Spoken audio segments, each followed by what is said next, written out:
টিনা এখনো ছোট, কিন্তু তার ভাবনায় বদল এসেছে এক গোটা গ্রামে। টিনা গ্রামের এক সাধারণ মেয়ে, কিন্তু তার চিন্তা ছিল অনেক বড়।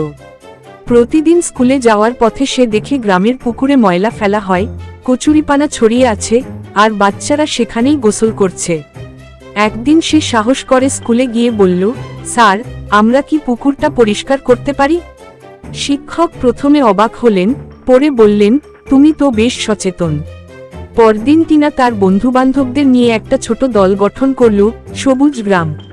তারা পুকুর পরিষ্কার করল, বাড়ি বাড়ি গিয়ে সচেতনতা বাড়ালো, সবাইকে বলল, ময়লা ফেলার জায়গা আলাদা করুন। গ্রামের মানুষ প্রথমে গুরুত্ব দেয়নি, কিন্তু ধীরে ধীরে টিনার কাজের প্রভাব পড়তে লাগল।